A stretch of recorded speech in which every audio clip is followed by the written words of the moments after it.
A natureza sempre foi algo que nos trouxe tanto fascínio quanto medo. Quem nunca ficou com medo durante uma tempestade, quando um clarão corta o céu, seguido de um estrondo? Este fenômeno da natureza é conhecido como os raios. Com a chegada das chuvas, os raios eles são bastante comuns e é quase certeza que eles irão aparecer. E neste vídeo eu falarei um pouco de como os raios são formados. Meu nome é Reilão Barbosa Almeida, eu sou aluno de Engenharia Elétrica da UFT e neste vídeo explicarei para vocês como os raios funcionam. Primeiramente, temos que explicar o que são raios. Os raios nada mais são que grandes descargas elétricas estáticas que ocorrem devido ao atrito entre as nuvens. Quando ocorrem as chuvas e as tempestades, as nuvens elas tendem a se encostar umas nas outras. E quando elas se encostam, elas geram energia tanto negativas quanto positivas. Essas energias negativas e positivas, quando a nuvem ela tem uma energia diferente do chão, ou a nuvem ela tem uma energia diferente da outra nuvem, essa energia sai da nuvem para o chão ou da nuvem para outra nuvem, gerando assim os raios. Esse evento ele acontece e desaparece em menos de um segundo, com sua velocidade atingindo os 400 mil km por hora e com 30 mil graus Celsius de temperatura, e possuindo uma potência de 300 kWh de energia, uma energia suficiente para alimentar uma cidade. Essa repentina mudança de temperatura faz com que o ar que está ao redor do raio ele se aqueça de forma muito rápida e se expanda, gerando aquele estrondo que nos dá tanto medo, que é o trovão. De acordo com o INPE, o Instituto Nacional de Pesquisa Espacial, o Brasil lidera o ranking incidentes envolvendo raios. O Brasil ele registra cerca de 78 milhões de descargas elétricas anualmente. De 50 fatalidades que ocorrem no mundo inteiro, de 50 fatalidades que acontecem no mundo inteiro, uma ocorre em solo brasileiro. O Brasil também está em segundo lugar na América Latina em taxa de mortalidade envolvendo raios, perdendo apenas para o México. O Brasil ele ocupa o 7º lugar em contexto mundial em causas fatais envolvendo raios. Quando um ser vivo ele é atingido por um raio, podem gerar efeitos devastadores, como por exemplo queimaduras muito graves e também afetando órgãos vitais, como pulmão, coração e o sistema nervoso central.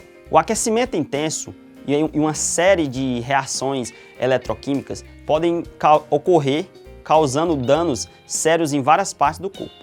A taxa de sobrevivência é muito baixa, de acordo com o Instituto de Tecnologia da Universidade Federal do Rio de Janeiro, UFRJ. A taxa é só de 2% de sobrevivência, de acordo com o UFRJ. Além disso, as pessoas também correm o risco de serem afetadas por correntes elétricas que são propagadas pelo chão, porque quando o raio ele impacta algum local, essas correntes elétricas elas se dissipam pelo chão e podem afetar pessoas ainda em outros locais. Como podemos ver, os raios eles trazem consequências muito assustadoras, devido à quantidade de energia que é liberada durante a sua descarga.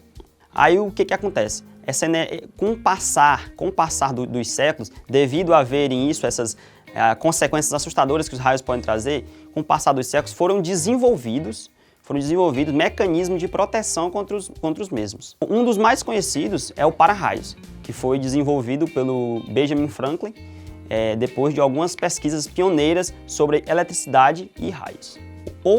Além disso, existem outras preocupações que podem ser adotadas para evitar o perigo dos raios. Por exemplo, evitar ficar próximo a materiais condutores como antenas, como materiais elétricos e corpos d'água.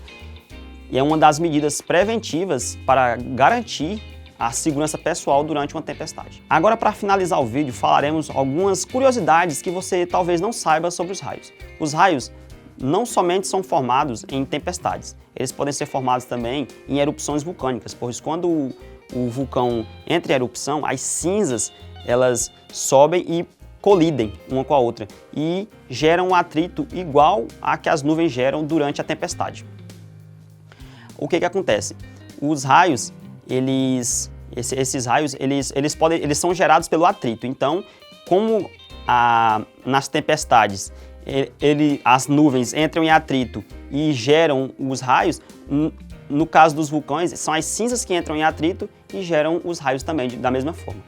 Os raios, outra curiosidade, os raios eles são tão rápidos e quentes que durante a descarga os mesmos podem produzir ondas eletromagnéticas que vão desde a radiação visível ao raio-x e gama, com uma radiação que é a radiação, os raios gamas, né? É a radiação com a maior potência e penetração conhecida. E por último, a última curiosidade, dizem que um raio ele nunca cai duas vezes no mesmo local, mas na mesma pessoa. Roy Cleveland Sullivan foi um guarda florestal que foi atingido durante um período por raios durante o período de 1942 a 1947, atingido por 7 raios, e ele sobreviveu para contar essa história, o que lhe rendeu o apelido de para-raio humano. Por fim, se você gostou do vídeo, deixa o like, compartilha com seus amigos e também para que eles entendam como funcionam os raios. Até a próxima!